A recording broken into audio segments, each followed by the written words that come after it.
subjetivismo e objetivismo.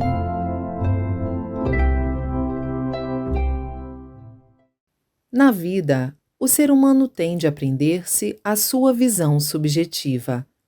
É fato que isso ocorre com frequência no universo feminino. Ser vítima do próprio subjetivismo é altamente perigoso. Isto porque ele, preso às suas convicções e considerando-as corretas, avalia o próximo de acordo com os próprios critérios e as coisas não correm satisfatoriamente. Além de causar sofrimentos aos semelhantes, ele mesmo se aflige. Por esse princípio, o ser humano sempre deve analisar-se objetivamente, isto é, deve criar dentro de si um segundo eu, que o observe e o critique. Agindo assim, certamente não incorrerá em erros. Há um episódio interessante que envolve Ruiko Kuroyua, ex-diretor do antigo jornal Yorozu Shoujo e conhecido tradutor de romances. Ao mesmo tempo, ele era um pensador que eu ouvia com frequência. Citarei um trecho dele que muito me impressionou. Ninguém nasce perfeito. Se o ser humano deseja verdadeiramente se aperfeiçoar, deve criar um segundo eu, o que se pode chamar de um segundo nascimento. Ainda hoje, sinto o quanto fui movido e beneficiado por essa teoria. Por Meishu Sama, em 18 de março de 1950. Coletânea Alicerce do Paraíso, volume 4. A verdade sobre a saúde. Ao falar sobre saúde, o que devemos saber, em primeiro lugar, é que sua essência consiste na adaptação e no respeito à natureza. Antes de mais nada, deve-se pensar: com que objetivo Deus criou o ser humano? Segundo nossa interpretação, foi para construir um mundo pleno de verdade, bem e belo. Imagino que uma teoria incomum como essa seja difícil de ser aceita de imediato. É claro que não se sabe se levará dezenas, centenas, milhares ou até milhões de anos para o mundo ideal se concretizar. Contudo, não se pode negar que os fatos do passado nos mostram que o mundo vem caminhando passo a passo nesse sentido. A verdade é que Deus é espírito e o ser humano, matéria. Ambos, espírito e matéria, estão conjuntamente empreendendo uma evolução ilimitada, e não resta dúvida que o ser humano é o encarregado disso. Em consequência, sua responsabilidade é realmente enorme, e a condição fundamental para a execução dessa obra grandiosa é a saúde. Assim sendo, Deus atribuiu uma missão a cada pessoa, concedendo-lhe, logicamente, a saúde necessária para cumpri-la. Com efeito, se ela perder a saúde, o sagrado objetivo de Deus não será alcançado. Tomando essa lógica por base e refletindo profundamente, concluiremos que a saúde é o estado original do ser humano e deveria ser o normal. Logo, é surpreendente que ele adoeça com tanta facilidade, ou seja, que seu corpo entre em estado de anormalidade. Sendo assim, compreender com clareza essa lógica e fazer com que o ser humano recupere seu estado normal de saúde está coerente com o objetivo de Deus. Nesse sentido, o que descobrimos quando analisamos o estado de anormalidade do corpo humano? Descobrimos que esse estado é devido às ações contrárias à natureza. Em vista disso, a verdadeira medicina é a que restaura a normalidade do corpo humano ao perceber tais ações e corrigi-las. Esta é a forma correta da medicina. Portanto, Explicarei a seguir o que é ser contrário à natureza. Quando nasce, o ser humano alimenta-se de leite materno ou de leite animal, pois ainda não tem dentes e seu aparelho digestório, recém-formado, é muito frágil.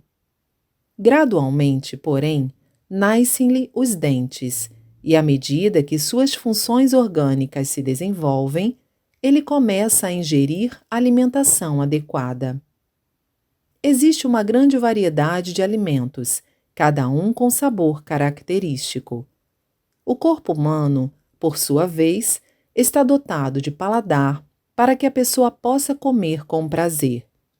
Além disso, o ar, o fogo e a água existem em proporções necessárias à sua saúde, de modo que tudo foi criado de maneira realmente perfeita. Quanto ao corpo humano, vejamos.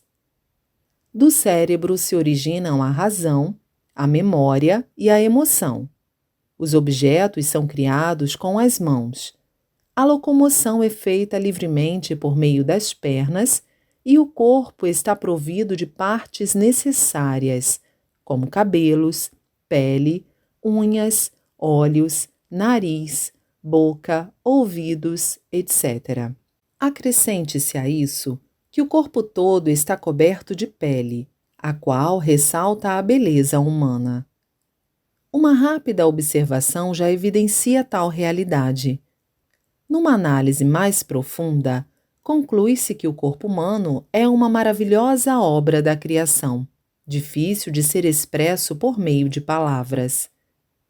Quando observamos uma única flor ou folha, os rios e as montanhas com sua beleza, inclusive os pássaros, os insetos, os peixes e outros animais, não podemos deixar de sentir grande admiração pela extraordinária arte divina.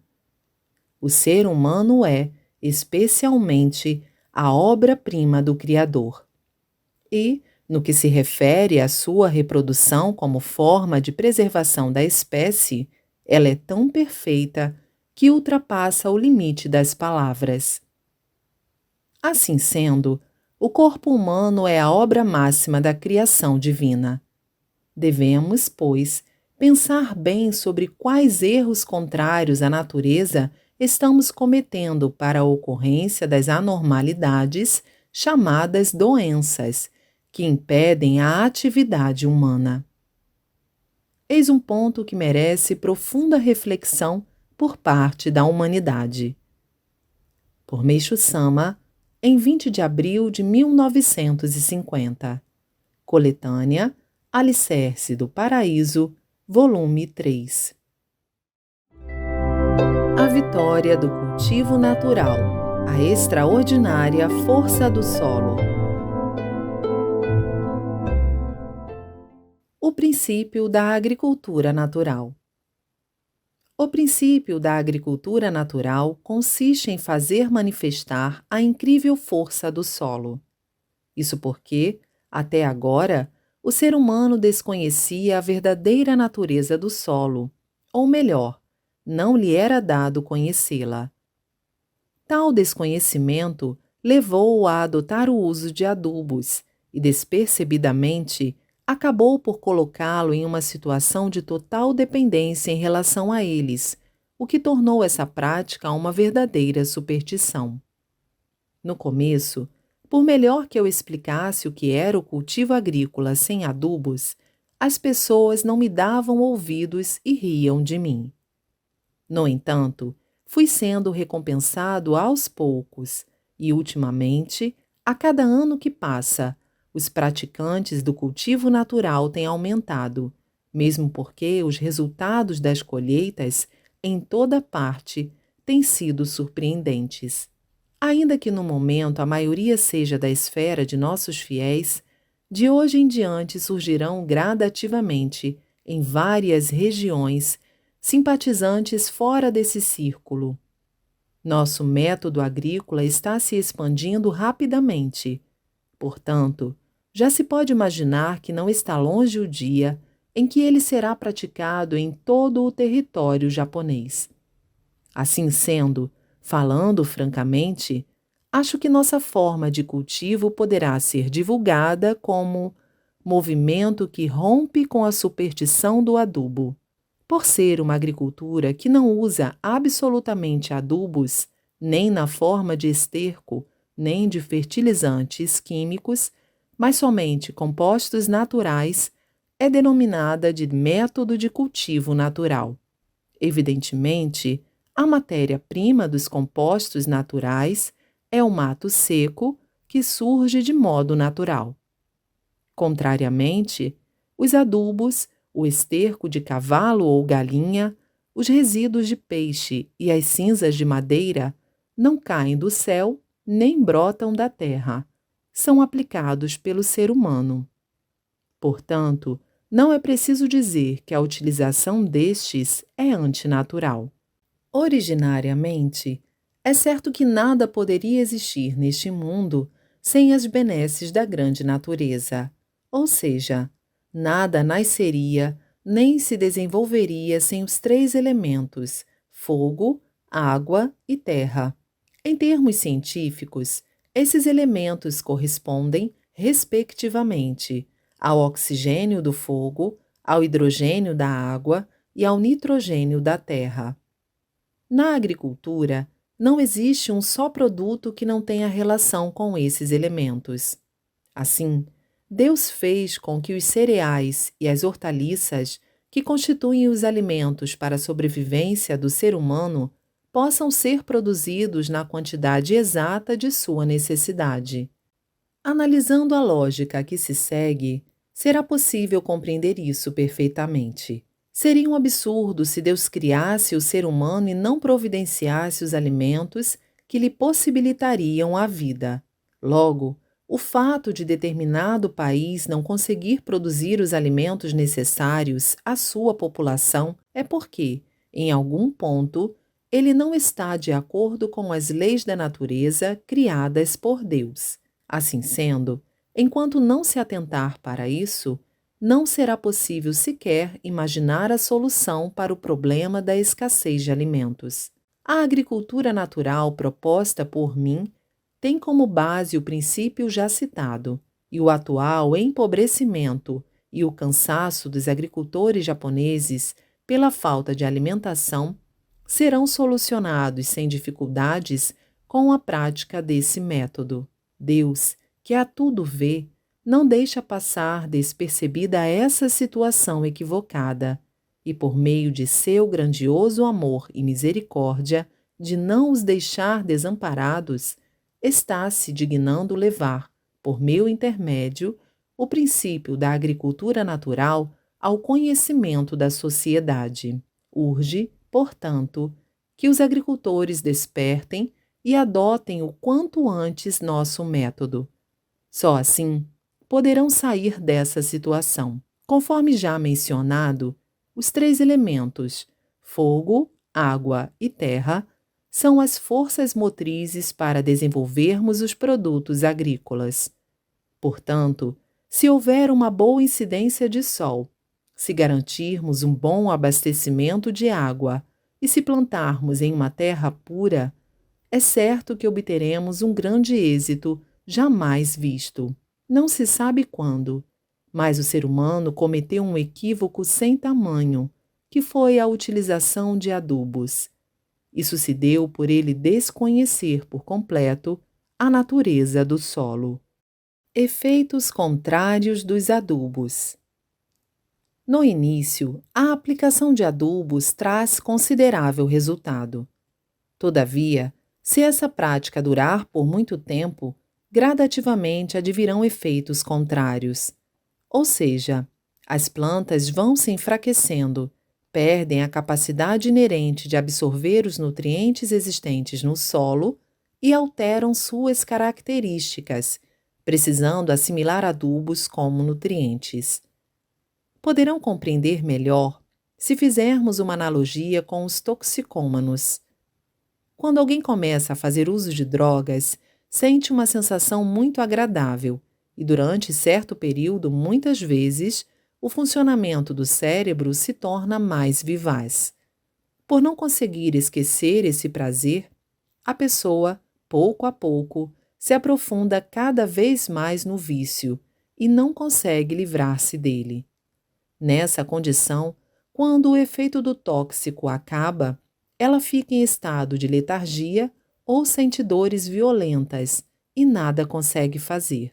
Uma vez que a situação se torna intolerável, embora saiba o mal que isso lhe faz, acaba consumindo a droga novamente. E chega até mesmo a roubar para obter recursos para adquiri-la. Fatos semelhantes são constantemente noticiados nos jornais e podemos compreender quão nocivo esse tóxico é. Aplicando tal lógica à agricultura, compreendemos de imediato e afirmamos que hoje todos os solos cultiváveis do Japão estão viciados em adubos, ou seja, gravemente doentes. Todavia, tendo se tornado cegos adeptos dos adubos, os agricultores não conseguem despertar. Ocasionalmente, ao ouvirem minhas explicações, eles resolvem suspender o uso de adubos e iniciar o cultivo natural. No entanto, como nos primeiros meses os resultados são insatisfatórios, concluem, precipitadamente, que o certo mesmo é usá-los e, desistindo da mudança, voltam à prática anterior. Já que nosso método de cultivo está alicerçado na fé, as pessoas o praticam sem duvidar de nada do que eu digo. Assim procedendo, elas chegam a compreender facilmente o verdadeiro valor da agricultura natural. Descreverei a sequência dos fatos que ocorrem com a mudança para a agricultura natural. No caso do arroz, ao se transplantarem as mudas para o arrozal, durante algum tempo a coloração das folhas não é satisfatória. Os talos permanecem finos e, no geral, o pé de arroz apresenta-se visivelmente bem inferior aos dos demais arrozais convencionais. Isso dá ensejo à zombaria por parte dos agricultores vizinhos, o que leva o produtor iniciante da agricultura a vacilar, questionando se está no caminho certo. Cheio de preocupação e aflição, ele começa a orar a Deus. Passados 2 ou 3 meses, os pés de arroz começam a se tornar mais viçosos e, na época do florescimento, pode ser observada uma ampla recuperação, o que traz um grande alívio para o agricultor. Finalmente, às vésperas da colheita, seu desenvolvimento já se apresenta normal ou até maior, o que tranquiliza os agricultores. Ao se proceder à colheita, ocorre o inesperado. O volume da produção do arroz, por exemplo, ultrapassa as previsões. Ademais, o produto é de boa qualidade, possui brilho e consistência, e seu sabor é inigualável. Geralmente, ele se enquadra na classificação tipo 1 ou 2, e na pior das vezes, no tipo 3. Seu peso é também maior em uma proporção de 5 a 10% acima do peso do arroz cultivado com adubos. E o mais interessante é que, devido à sua consistência, o rendimento não se reduz com o cozimento. Ao contrário, aumenta em 20 ou 30%.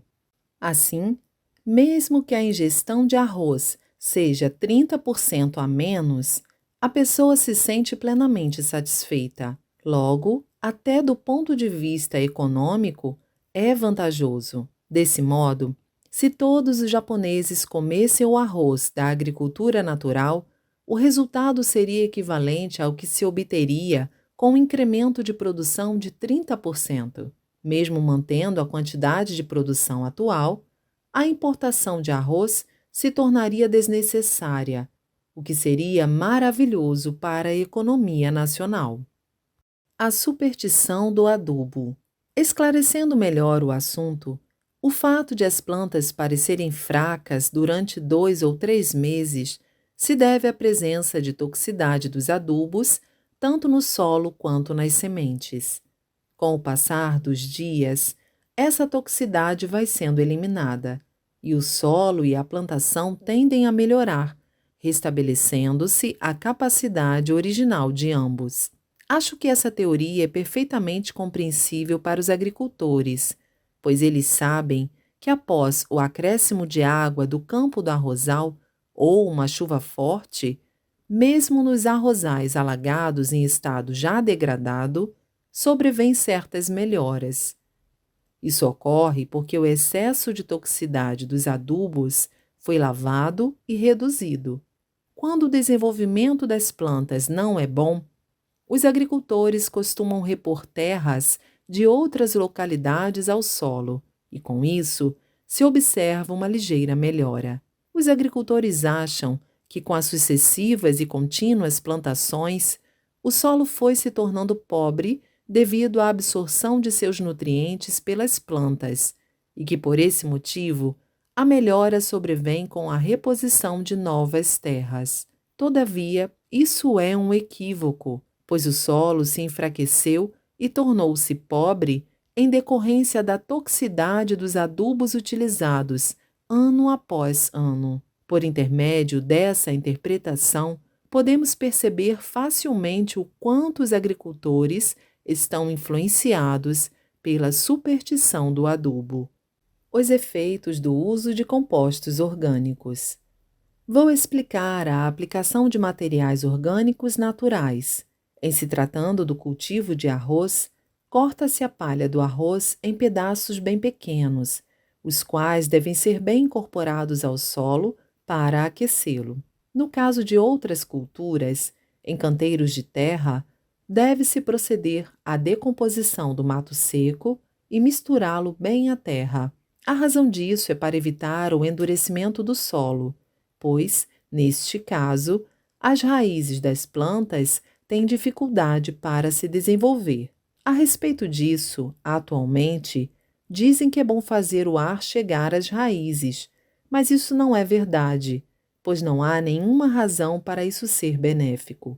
Se o ar consegue chegar às raízes, é pelo simples fato de que o solo não está compactado. Trata-se de uma interpretação equivocada dos agrônomos a respeito disso. Assim sendo, no caso de cultivos cujas raízes não se aprofundam muito no solo, basta misturar compostos de mato à terra. Com relação aos produtos de raízes mais profundas, deve-se preparar um leito com compostos de folhas de árvores a uma profundidade de mais ou menos 30 centímetros, o qual servirá para aquecer a terra. Tratando-se da espessura do leito para as plantas de raízes profundas, pelo fato de existirem vários tipos de raízes, ele deve ter a espessura que seja de acordo com cada cultura.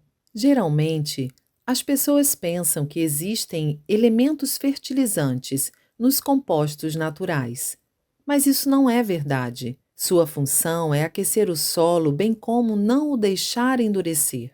No caso de ocorrer ressecamento do solo junto às raízes, é preciso forrar essa parte com uma quantidade considerável de compostos orgânicos, pois esse procedimento faz manter a umidade do solo. São esses, efetivamente, os 3 benefícios eficazes dos compostos naturais. Como puderam compreender pelo que foi exposto, a base da agricultura natural consiste em vivificar o solo, o que significa conservá-lo sempre puro, não utilizando impurezas como os adubos. Dessa forma, não encontrando nenhum empecilho, o solo poderá manifestar suas propriedades integralmente.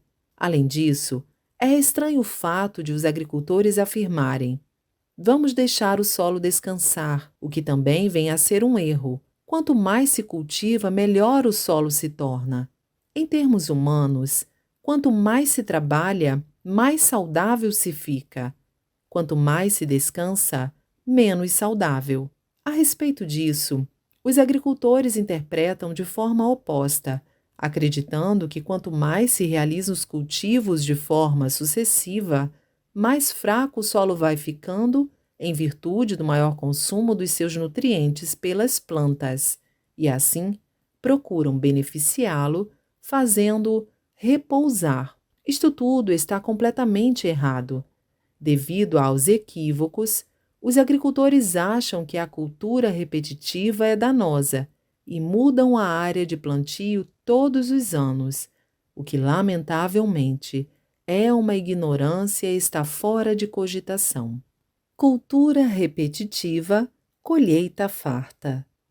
Assim, em nosso método de cultivo, consideramos a cultura repetitiva uma prática benéfica. Uma prova disso é o milho que venho produzindo por 7 anos em Gora, Racone, em uma terra misturada com pequenas pedras que, sem dúvida, seria classificada como incultivável. Apesar da má qualidade do solo, a colheita deste ano foi maravilhosa.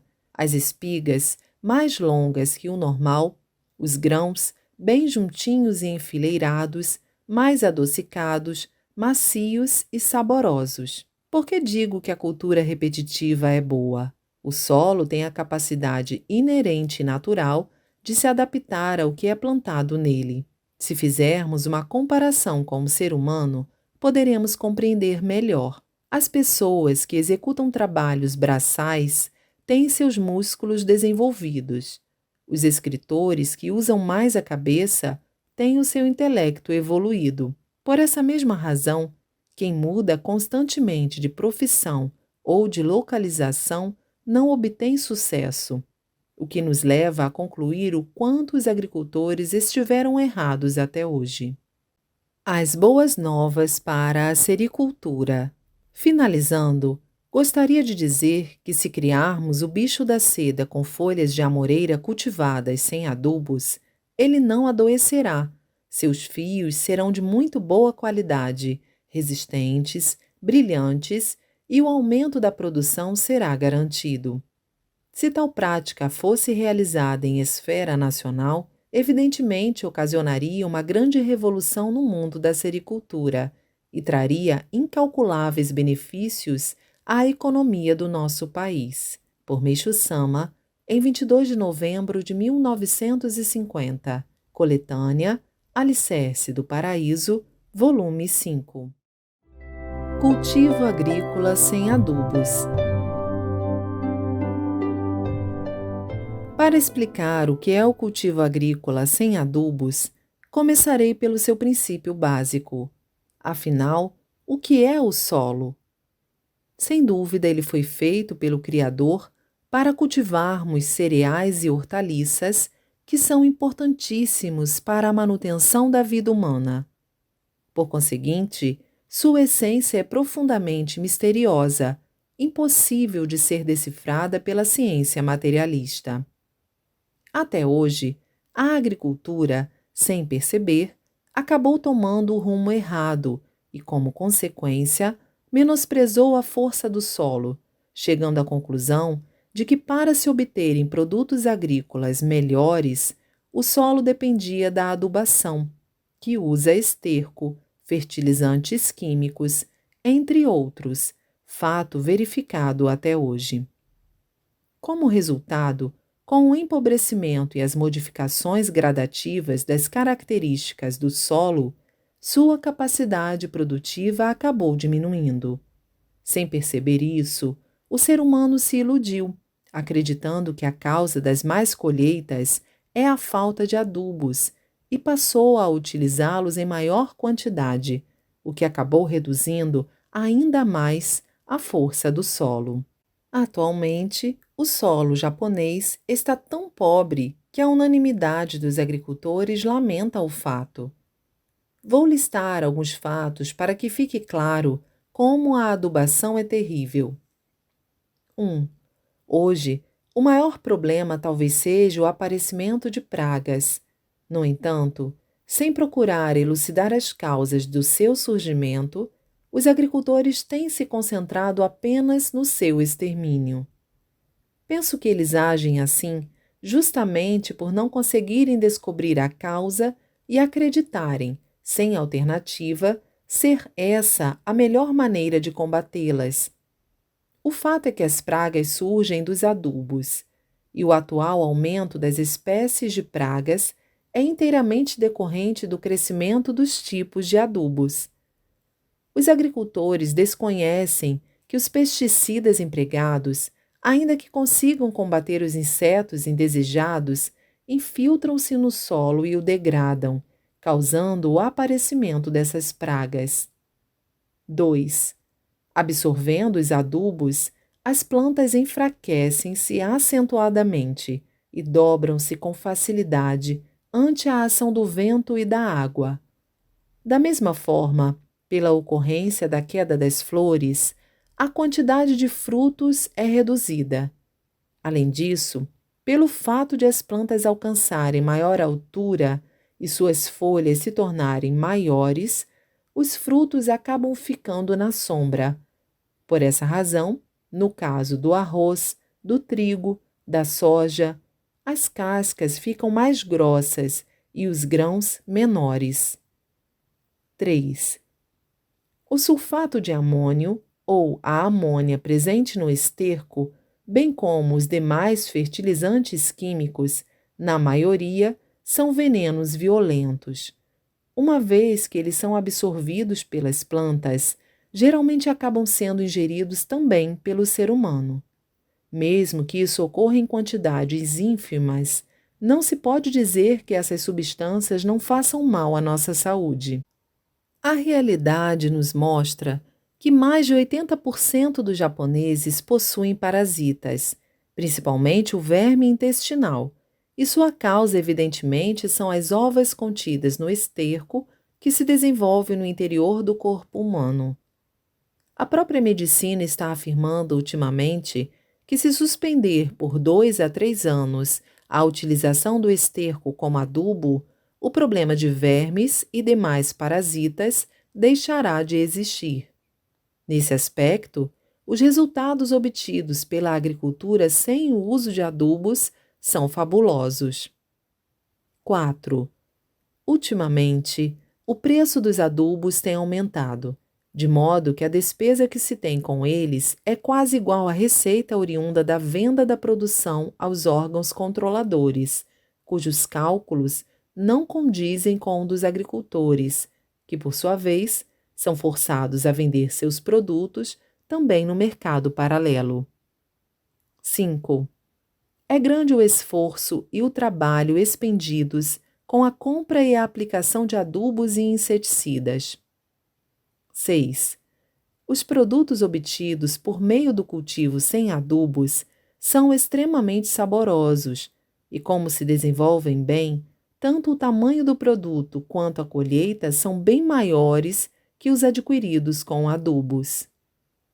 Com o que acabamos de expor, creio que o leitor pôde compreender que a toxicidade dos adubos é realmente pavorosa e que o cultivo que não os utiliza é muito mais vantajoso.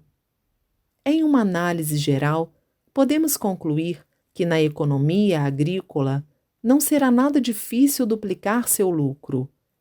Não seria exagero afirmar que, na verdade, se trata de uma revolução jamais vista na agricultura japonesa.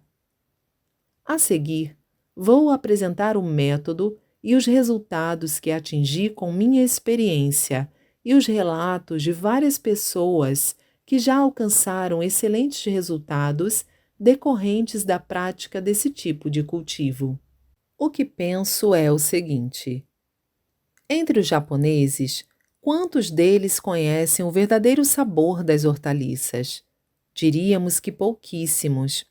Isso porque, evidentemente, hoje não existe nenhum produto agrícola em que não se utilizem fertilizantes químicos e esterco.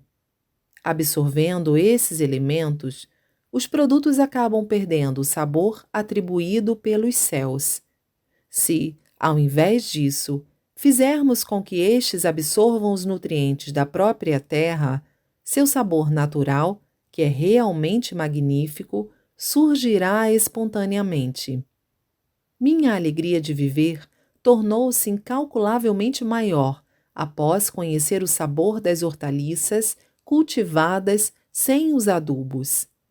Além da economia de dinheiro e de mão de obra, ficamos livres do desagradável mau cheiro e do risco da propagação de parasitas.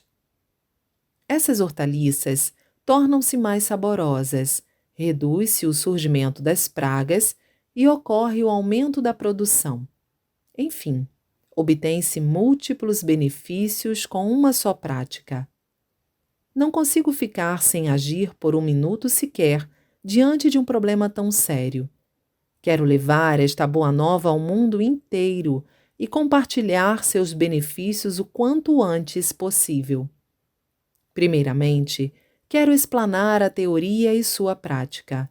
Afinal, qual é a capacidade do solo?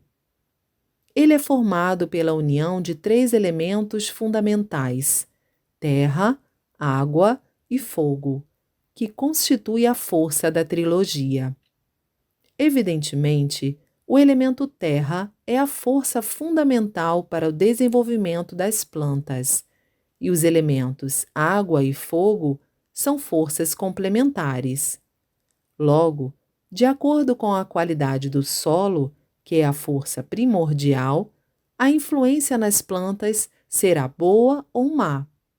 Assim sendo, a condição básica para desenvolvermos um bom cultivo é a melhoria da qualidade do solo. Quanto melhores forem as propriedades do elemento terra, mais satisfatórios serão os resultados. Então, qual é o método para tornar o solo fértil? Sem dúvida, consiste em fortalecer sua vitalidade. Para tanto, é necessário primeiramente torná-lo puro e limpo, pois, quanto mais puro ele for, maior será a sua força para o desenvolvimento das plantas. Até hoje, contudo, a agricultura considerava positivo aplicar ao solo o máximo possível de adubos, contrariando o que foi exposto, de onde se pode concluir o quanto ela está errada. Para explicar isso, acho que o leitor poderá compreender melhor se eu recorrer a uma explicação que mostre o contrário dessa lógica. O que seria isso? Desde a antiguidade, os adubos são considerados indispensáveis ao plantio, mas a verdade é que quanto mais os agricultores os aplicam, mais eles vão matando o solo. Com a adubação, consegue-se bons resultados temporariamente. Pouco a pouco, no entanto, o solo vai se envenenando, tornando-se necessário o uso de mais adubos para a obtenção de boas colheitas. Assim, quanto maior for a quantidade de adubos, maior será o resultado contrário. A melhor prova disso está no fato de que, quando a colheita de arroz começa a diminuir, os risicultores acrescentam terras de outros locais ao seu campo irrigado para melhorá-lo. Com esse procedimento, a produção agrícola aumenta temporariamente. Nesses casos, eles partem de um julgamento equivocado e interpretam que o cultivo consecutivo, ao longo dos anos, absorve os nutrientes do solo, causando seu empobrecimento. Entretanto, não percebem que isso ocorreu devido à sucessiva utilização de adubos. As terras novas, isentas de adubos, que são introduzidas ao arrozal, têm atividade mais intensa e, por isso, é possível obter bons resultados.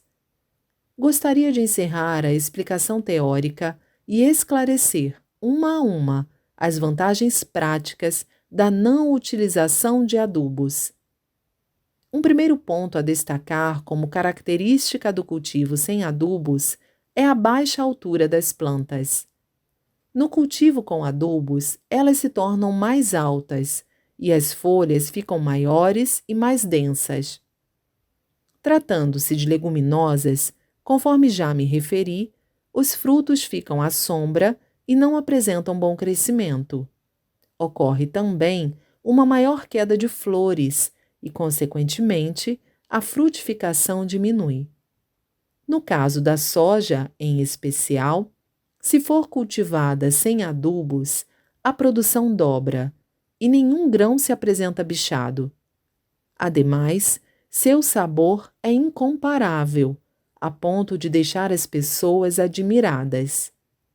Da mesma forma, Em outras espécies, como ervilhas, favas, a casca é excepcionalmente macia. Outro aspecto relevante é que no cultivo sem adubos jamais ocorrem fracassos. Às vezes, um leigo resolve plantar batatas e as colhe em quantidade reduzida e em tamanho pequeno. As pessoas costumam lamentar a péssima produção, mas não percebem que isso resultou do uso excessivo de adubos e interpretam o referido resultado de maneira equivocada, ou seja, atribuem o fracasso à falta de adubos e passam a usá-los em maior quantidade, o que faz piorar a situação. Se, nessas ocasiões, indagamos aos técnicos ou às pessoas experientes, estes dizem, por exemplo, que o motivo se encontra nas sementes, que não eram boas ou que foram semeadas fora da época apropriada, ou então na acidez do solo. Todos dão respostas que fogem totalmente do ponto vital e sequer percebem a verdadeira causa. Contudo, as batatas produzidas sem o uso de adubos apresentam-se bem brancas, cremosas, de aroma agradável e saborosas. São tão deliciosas que, a princípio, nos fazem pensar que são de alguma espécie diferente. O mesmo se verifica com o inhame e outros tubérculos. A batata doce, principalmente, deve ser plantada em canteiros altos e, entre estes, deve haver uma boa distância, de modo que recebam bastante sol. Dessa maneira, consegue-se batatas enormes e deliciosas, capazes de impressionar qualquer pessoa. Aliás, parece que os próprios agricultores não costumam adicionar muito adubo ao solo quando se trata de produzir batata doce. Agora, tecerei considerações a respeito do milho. Seu cultivo sem adubos tem apresentado tão ótimos resultados que merece um destaque especial. No início, por 1 ou 2 anos, a colheita pode não satisfazer as expectativas, visto que as sementes ainda contêm as toxinas dos adubos.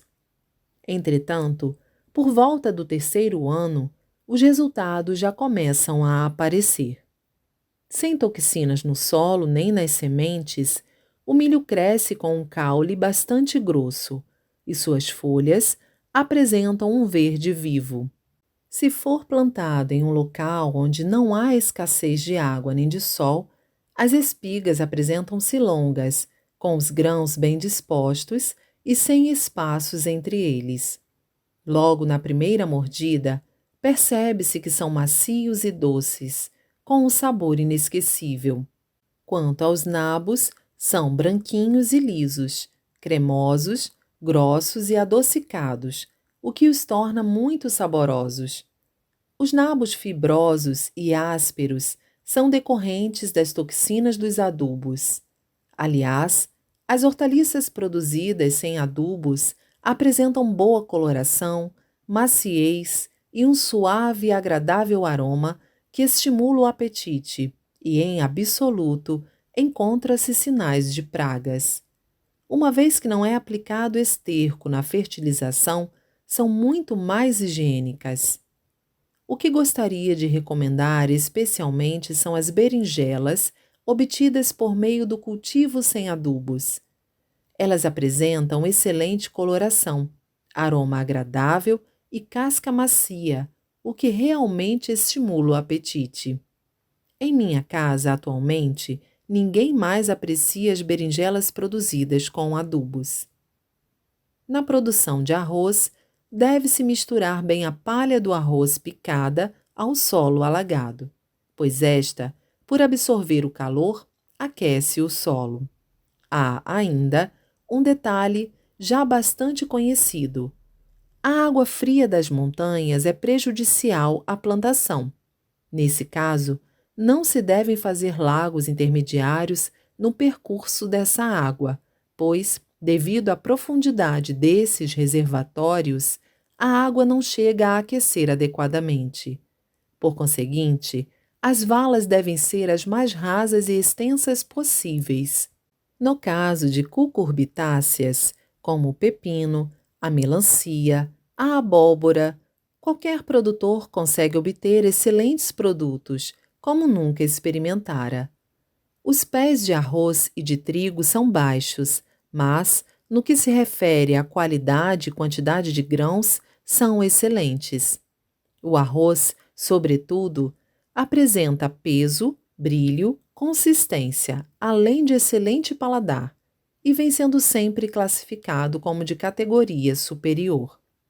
Apesar da forma simples, creio que pude expor as vantagens do cultivo agrícola sem adubos.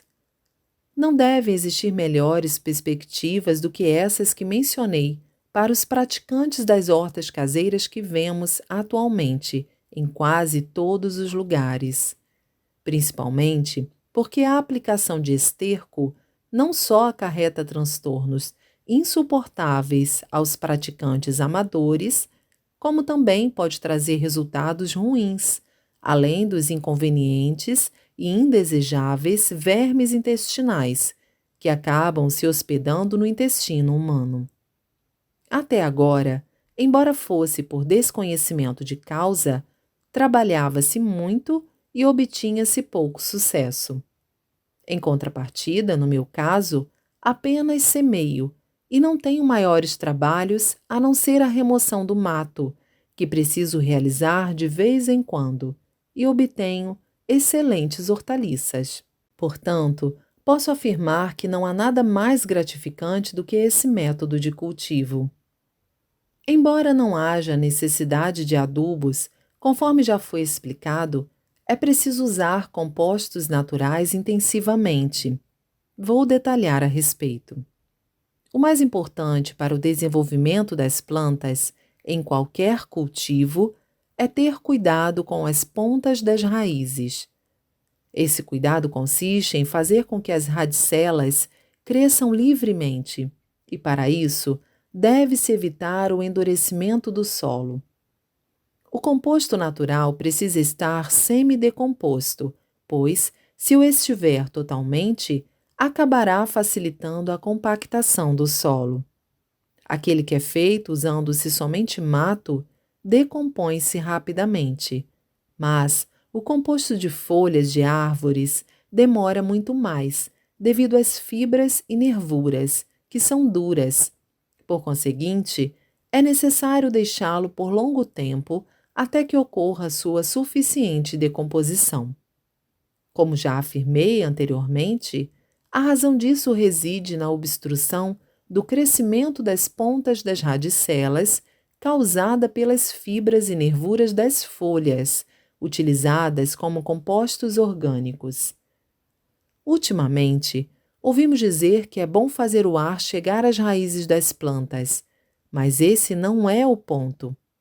O fato é que se o solo for fofo, a ponto de permitir o ar passar, nele se processará o bom desenvolvimento das raízes.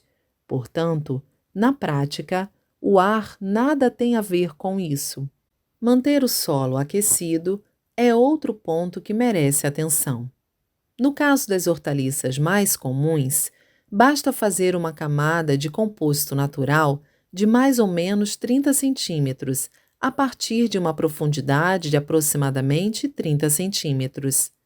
Tratando-se, por exemplo, de nabo, cenoura, bardana, cujas raízes constituem a parte mais importante, a profundidade deve ser compatível com o comprimento da raiz de cada planta.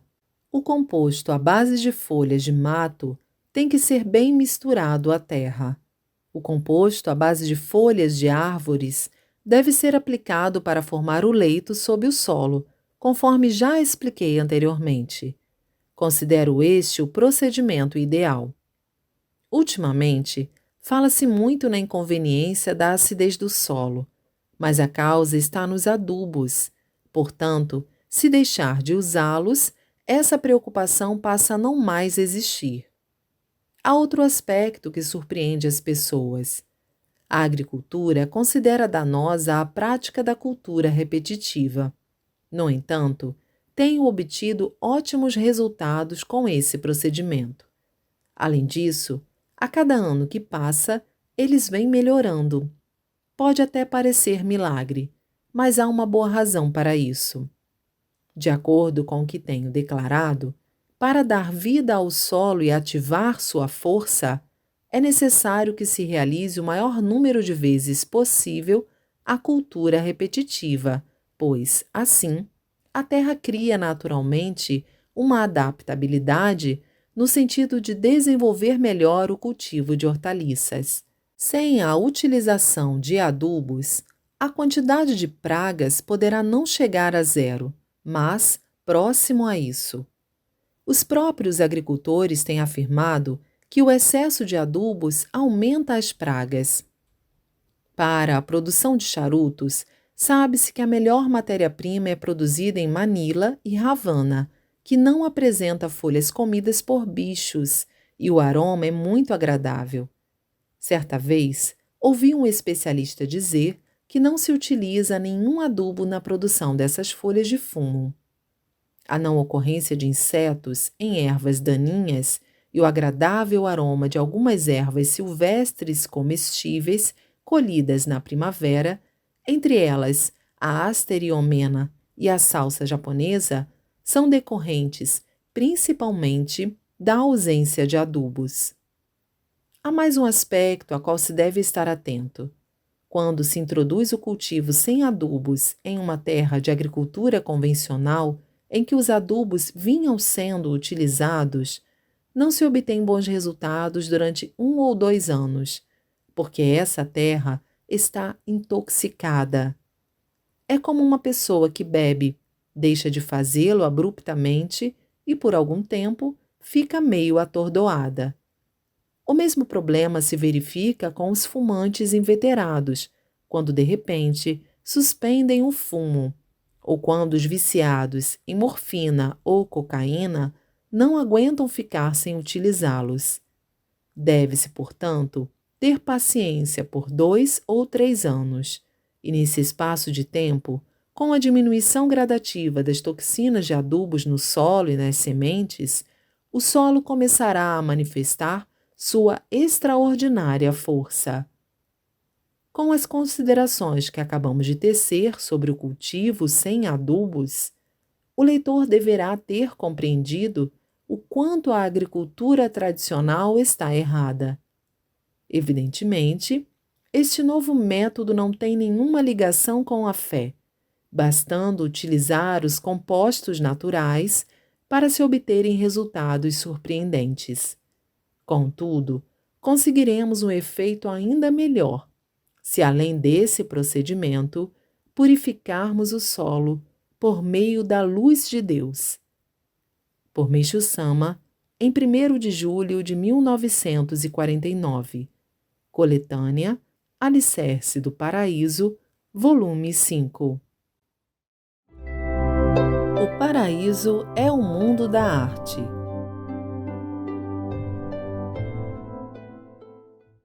Tenho dito sempre que o paraíso é o mundo da arte, mas se nos limitarmos a essa afirmação, o conceito ficará por demais abstrato. Naturalmente, o aperfeiçoamento das artes plásticas, da literatura, das artes cênicas e das demais artes resultaria no mundo mencionado, o que seria amplamente satisfatório. Na realidade, é preciso que todas as artes estejam presentes, ou melhor, que tudo se transforme em arte. Caso contrário, não podemos dizer que seja o verdadeiro paraíso. A cura das doenças pelo jorei proposto por mim, na realidade, é uma magnífica arte da vida. Isso porque, em sua essência, a arte deve satisfazer as 3 condições: verdade, bem e belo. Antes de mais nada, no enfermo não há fundamentalmente verdade, dado que esta consiste no fato de que o ser humano deve ser saudável. Quando ele perde a saúde, significa que não se encontra mais em seu estado natural. Tomemos, por exemplo, uma jarra.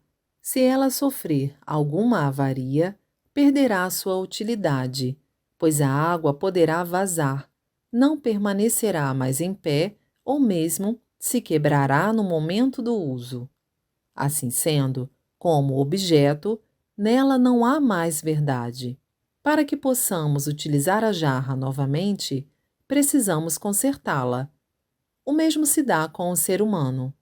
Se uma pessoa, por motivo de doença, não puder mais desempenhar suas atividades, acabará se sentindo inútil. Por essa razão, é necessário restaurá-la. Eis porque existe o jorei da nossa religião. A seguir, vamos analisar o bem. Se a pessoa não possuir qualquer parcela de bem e praticar somente o mal, ela não será um ser humano verdadeiro, mas um animal. Tal espécie de pessoa causa prejuízos à coletividade em que vive. Portanto, significa que, muito mais que desnecessária, sua existência deve ser negada. Todavia, isso compete a Deus, que detém o poder de concessão da vida e da morte. Como resultado da própria conduta, muitas pessoas fracassam, sofrem com doenças ou caem na extrema pobreza. Algumas chegam a perder a vida. Isso vem a ser realmente o julgamento de Deus. Embora se fale no mal de forma geral, existe o mal praticado consciente ou inconscientemente. Assim sendo, o sofrimento de quem pratica o mal varia de acordo com essa diferença. Nesse aspecto, existe uma rigorosa imparcialidade. Para finalizar, falaria sobre o belo, mas, por ser assunto do domínio de todos, dispenso maiores comentários. Como se pode observar claramente, a condição fundamental para transformar este mundo em paraíso está na concretização da verdade, do bem e do belo. Assim sendo, tanto a cura das doenças que realizamos, quanto a reforma dos métodos agrícolas são, evidentemente, artes. A primeira, conforme afirmei anteriormente, é a arte da vida, e a segunda, a arte da agricultura. A construção do protótipo do paraíso terrestre, que estamos realizando paralelamente a essas duas, é a arte do belo. Com a junção das três, ou seja, consubstanciada a trilogia Verdade, Bem, Belo, construiremos o mundo da luz, que não é senão a concretização do paraíso terrestre, do mundo de Miroku. Por Meishu Sama, em 4 de outubro de 1950. Coletânea Alicerce do Paraíso, volume 5. Por que as obras de arte chegam às minhas mãos? Quem já visitou o Museu de Belas Artes de Hakone sabe disto. Nele, temos inúmeras peças que não se conseguem obter facilmente e não há quem não fique admirado. A respeito disso, vou contar como tudo ocorreu. Comecei a adquirir esses objetos de arte logo após o término da Segunda Guerra Mundial. Naquela época, o Japão passou por uma transformação até então nunca vista. Os nobres, os milionários, os descendentes dos senhores feudais, os grandes conglomerados econômicos, enfim, quase todos os que pertenciam à classe privilegiada perderam esse status simultaneamente. Pressionados repentinamente pela dificuldade financeira, eles se viram obrigados a desfazer-se das caligrafias, quadros, antiguidades, preservados zelosamente pelas famílias desde a época de seus ancestrais. Por conseguinte, surgiram no mercado muitas peças raras de excelente qualidade e baratas. Fiquei com muita pena, pois essas pessoas, para conseguirem pagar os altíssimos impostos lançados sobre seus bens, sem outra saída, precisavam vendê-los de qualquer forma, mesmo contra a vontade e inconformadas. Assim sendo, eu comprava os objetos, levado por uma grande vontade de ajudá-las, de modo que, sem mesmo pedir desconto, obtive a maioria deles pagando o preço estipulado. Ao mesmo tempo, é óbvio que sempre me esquivei dos lucros exorbitantes dos antiquários gananciosos. Dessa forma, as peças foram, pouco a pouco, sendo reunidas.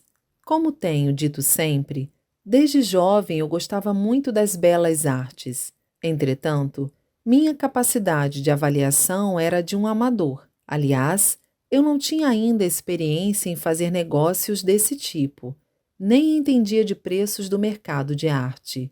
Consequentemente, só comprava as peças que me agradavam. Parece que essa maneira de agir deu certo, pois posso até dizer que, praticamente, não fiz nenhum mau negócio. Especialistas no assunto que visitaram o Museu de Belas Artes de Hakone teceram elogios sinceros e não apenas para serem gentis. Em todos os museus de belas artes que visitei até hoje, é considerável o número de peças expostas de valor duvidoso, mas, neste, todas são de excelente qualidade. O Sr. Alan Prest, curador do setor de belas artes orientais do Museu Metropolitano de Nova York, que nos visitou recentemente, também enalteceu sobretudo esse aspecto. Com o passar do tempo, o número de objetos foi se avolumando e minha capacidade de avaliação tornou-se cada vez mais aguçada. Comecei, então, a pensar que, em algum momento, precisaria construir um museu de belas artes, e isso ocorreu há mais ou menos 3 anos. A partir daí, misteriosamente, superando as expectativas, começaram a chegar às minhas mãos as peças que vinham ao encontro desse objetivo, e assim passei a compreender claramente que, por fim, Deus começara a concentrar sua força na construção do Museu de Belas Artes. Os milagres relacionados a esse fato foram muitos. Não sendo possível enumerar todos, citarei os mais relevantes. Logo no começo, um antiquário especialista em maquiê misteriosamente passou a me trazer, uma após a outra, obras de alto nível. Não só eu, mas o próprio vendedor dizia que para ele também eram fatos realmente inexplicados. Além disso, devido à conjuntura da época, consegui objetos excelentes por preços incrivelmente baixos. Em termos de mercado atual, custar-me-iam no mínimo várias vezes mais. Todas as peças de maquiê de alta qualidade que atualmente estão expostas em nosso Museu de Belas Artes foram adquiridas em apenas meio ano. Entre elas, estão expostas 2 peças de autoria do extraordinário e renomado mestre Shosai Shirayama. Tenho ainda outras peças suas guardadas que pretendo expor posteriormente. Hoje quase já não existem obras desse artista à venda, de onde se conclui que há poucas e quem as possui não abre mão delas. Por longa data venho apreciando as obras do estilo Rimpa e as cerâmicas Ninsei. Com o passar dos anos, elas estão ficando cada vez mais caras e, ultimamente, já não existe quase nenhuma à venda. Assim sendo, parece que os interessados têm lamentado o fato. Entretanto, no conturbado período de pós-guerra, os preços eram baixíssimos e pude adquirir uma quantidade considerável de obras, bem como compreender que aquilo era a manifestação do poder de Deus. É por esse motivo que as obras que eu desejava adquirir, ou as que necessariamente deveriam existir no Museu de Belas Artes, eu conseguia sem falta. Todas as vezes que isso ocorria, o antiquário dizia: é um mistério, é um milagre. Ocorreu um fato interessante. Eu estava querendo adquirir a edição primeira e original da famosa série de estilogravuras intitulada As 53 Vilas da Estrada Tokaido, de Hiroshige. Repentinamente, apareceu um antiquário especializado em estilogravuras, que me ofereceu obras de Hiroshige e de outros artistas. Eu lhe disse que se fosse a impressão original da série As 53 Vilas da Estrada Tokaido, eu a compraria na hora.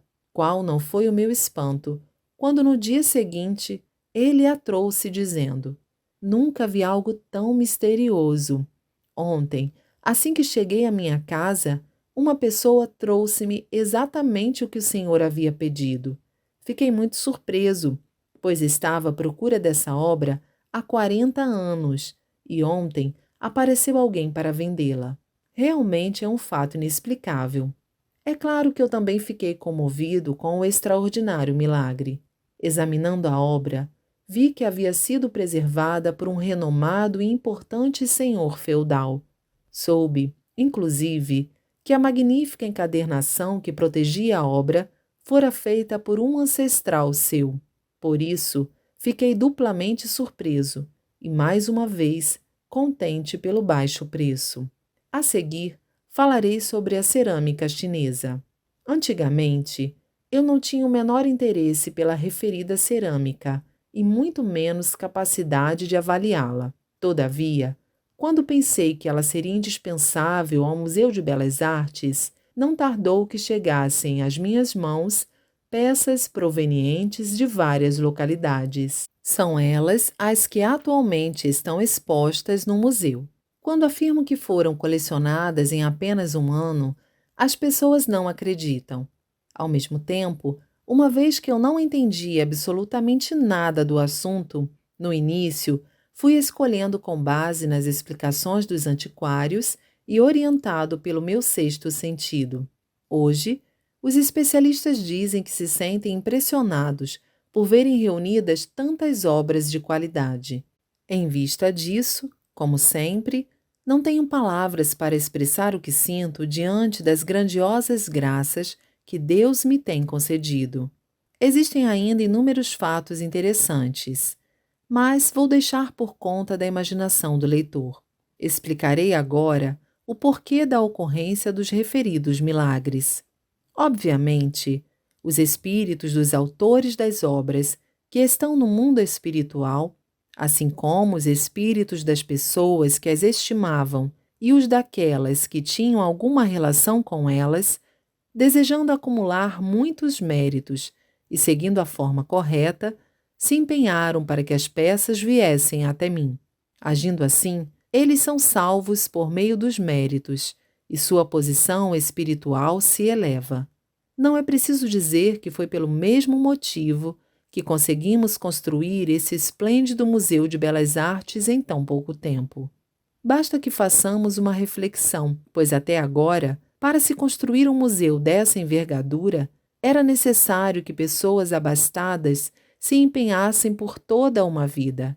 No entanto, este foi concluído muito rapidamente. Assim sendo, qualquer pessoa poderá ver que não se trata de obra humana. Por Meishu Sama, em 8 de outubro de 1952. Coletânea Alicerce do Paraíso, volume